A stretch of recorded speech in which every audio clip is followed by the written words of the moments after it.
Hi everyone मु लिपुन आपण मानकु लिपुन Odia TV channel को बहुत बहुत स्वागत करूची। एलआईसी दउची महिला मानकु पैसा मासिक 7000 टंका पूरा फ्री ठीक अछि। तो आपण माने भी चाहिए ए 7000 टंका हाते पारिबे प्रति मास। एलआईसी रो बीमा सखी योजना जदि आपण माने महिला आपणकर बयस 18 रु नेकी 70 वर्ष भितर अछि ताला आपण माने स्कीम रे भाग नै पारिबे। एथिरे आपण कोनोसी इन्वेस्टमेंट रो जरूरी नै कि पैसा लगिया नै आपण मानकु पैसा केवल मिलिबो। आपणकर बयस होइतिबा दरकार 18 रु 70 वर्ष भितर मिनिमम मैट्रिक पास करथिबा दरकार। तो आपण माने योजना रे अप्लाई करि परिबे ठीक अछि। एलआईसी इंडिया जो ऑफिशियल वेबसाइट अछि सेठी आवेदन करि परिबे न एलआईसी ऑफिस रे मध्ये जाई कि आवेदन करि परिबे कोनोसी प्रॉब्लम नाही ठीक अछि। तो बेटर अब एलआईसी ऑफिस रे जोगाजोग कले ठीक चांस बढ़ी जिवो ठीक अछि। ऑनलाइन आ बहुत सारा अप्लाई करछन हम सिलेक्ट हबो न हबो बट एलआईसी ऑफिस रे तर कांटेक्ट कर देले से माने आपन को पूरा जो ऑफलाइन प्रोसेस रहउतो से माने एकदम फॉर्म फिल करिकि सेटा हमनु सिलेक्ट कर देबे ठीक अछि।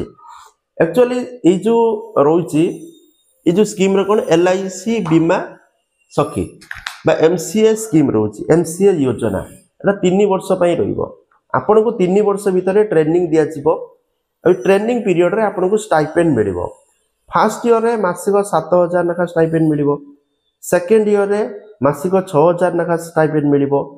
आउ थर्ड ईयर रे मासिक मिलिबो केते ना 5000 नखा स्टाइपेंड आपन को मिलिबो। तो एई जो स्टाइपेंड आपन को मिलिबो देखंतु ए स्टाइपेंड मिलिबो 3 वर्ष परे आपन को मिलिबो टका। 3 वर्ष परे आपन माने कोन ट्रेनिंग नै साथिबे आपन माने के एलआईसी एजेंट हि जिवे 3 वर्ष परे जिमिन एलआईसी एजेंट जिमिन तांको क्लाइंट के लगौचंती लोक को लगौचंती पॉलिसी बिक्री करचंती। तो सेइ बळे आपन माने पॉलिसी बिक्री करिवे जते पॉलिसी बिक्री करिवे से हिसाब रे आपन को रोजगार हबो। तो आपन गां रे देख पारथिबे एलआईसी एजेंट बुलुथुबो घर घर पैसा कलेक्शन करते एबे तो ऑनलाइन माध्यम हो गेलानी।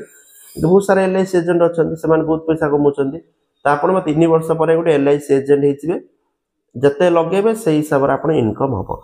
यदि चाहुचंती आपन माने एलआईसी इंडिया ऑफिशियल वेबसाइट रे जाई अप्लाई करंतु न एलआईसी ऑफिस विजिट करंतु। थैंक यू जय जगन्नाथ।